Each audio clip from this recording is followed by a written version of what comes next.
Mä oon huomannut ihmisistä aika usein sen, että meiltä saattaa unohtua se meidän luomisen voima siinä meidän omassa arjessa ja sen takia meidän elämä voi tuntua aika harmaalta ja hieman tylsältä ja silti samalla me niin paljon haluttaisiin kuitenkin kokea ihania asioita, ihmeitä siinä meidän omassa elämässä. Ja tällä videolla mä haluan antaakin sulle muutaman ihanan yksinkertaisen, mutta kuitenkin tosi toimivan vinkin, joiden avulla sä voit luoda ihania ihmeitä siihen sun omaan elämään. Eli ensimmäinen tärkeä muistutus tähän liittyen on semmonen, että muistat ensinnäkin uskoa niihin ihaniin ihmeisiin. Meidän on tosi vaikeaa vastaanottaa jotakin asioita meidän luokse, jos me ei ihan oikeasti uskota niihin, koska me silloin jollain tavalla laitetaan ne meidän oman energian, meidän oman elämän ulkopuolelle, ja jollain tavalla ei kuitenkaan olla samalla vastaanottavaisia ja avoimia niille. Eli usko ihaniin ihmeisiin, mieti sitä sun omaa menneisyyttä. Se on aivan varmasti joitakin ihania asioita tapahtunut, mitkä on suorastaan ihmeitä.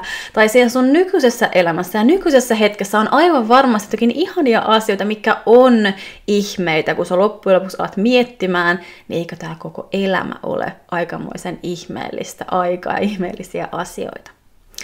Ja toinen vinkki on se, että jos sä haluat luoda ihmeitä omaan elämään, tehdä sun elämästä ja arjesta taianomaista, niin muista aloittaa sun oma päiväsi jo semmoisella asenteella ja aikomuksella ja energialla, että nyt sä oot valmis toivottamaan ihania ihmeitä sun luokse ja nyt sä alat odottamaan niitä sun luokse. Eli kun sä aloitat sun päivän, ala olemaan jo silloin kiitollinen siitä, että tämän päivän aikana sä tulet kokemaan ihania ihmeitä. Ja tosi tärkeää on nimenomaan viedä huomio myös niihin sun omiin tunteisiin, että sä alat jo tuntemaan kiitollisuutta niistä asioista, mitä sä haluat vastaanottaa sun luokse.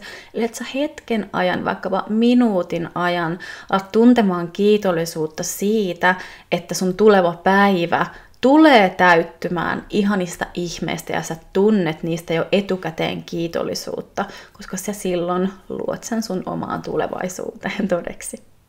Ja kolmas vinkki on sellainen, että muistat valjastaa enkelit avuksi tähän koko prosessiin, koska silloin sä pystyt pysymään itsekin paljon vahvemmin vastaanottavaisessa, avoimessa olotilassa, ja sitä kautta sä pystyt aivan varmasti paljon vahvemmin onnistumaan, ensinnäkin huomaamaan ne ihmeet, vastaanottamaan näitä tilaisuuksia sun luokse, ja sitä kautta tekemään siitä koko päivästä paljon taianomaisempaa. Eli pyydä enkelit jo aamulla, kun heräät mukaan sun tulevaan päivään, että kiitos kun järjestätte mulle ihania ihmeitä tähän tulevaan päivään. Kiitos kun autatte ja tuette mua, tuotte mulle ohjausta, tilaisuuksia ja annatte mulle sen energian ja sen vahvistuksen, mitä mä tarvitsen, että mä voin pysyä siinä vastaanottavaisessa ja avoimessa olotilassa. Ja 4. tärkeä vinkki tähän liittyen on semmonen, että muistat kiinnittää myös huomiota siihen olotilaan, siihen energiaan, missä sä oot sen päivän aikana. Koska jos sä oot koko ajan semmoisessa olotilassa, että sä ajattelet, ei ole mitään ihmeitä tullut. Et ihan turhaan pyysin silloin aamulla apua itselleni. Et eihän tästä ole mitään hyötyä, ei tää vaikuta, en mä osaa, en mä ansaitse, tää on vaikeeta, että en mä viitti edes yrittää. Niin sä oot niin sulkeutunut omiin pelkoihin ja omiin puutteisiin, että sun on lähestulkoon mahdotonta vastaanottaa silloin mitään hyvää sun luokse, ja sun ympärillä voisi olla vaikka minkälaisia mahdollisuuksia, ihmeitä ja tilaisuuksia, mutta sä et vaan pysty näkemään niitä, kun sä elät tämmöisessä tosi suppeassa näkemyksessä.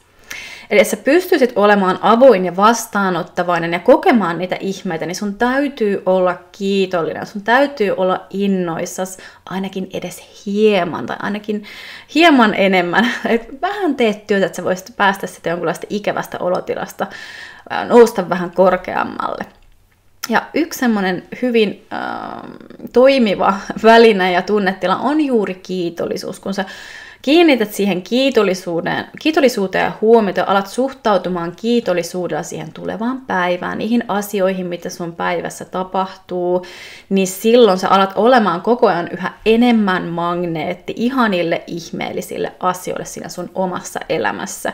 Kun taas sen sijasta, jos sä olisit semmoisessa olotilassa, että no missä niitä ihmeitä nyt on, että ei niitä ole ollenkaan missä, niin sä et ole kiitollinen, sä et näe niitä, sä oot sulkeutunut ja sä et ole avoin vastaanottamaan niitä silloin luoksesta. Ja kun taas, jos sä oot kiitollinen, sä tunnet kiitollisuutta ihan niistä pienistäkin asioista, niin sä vaan olet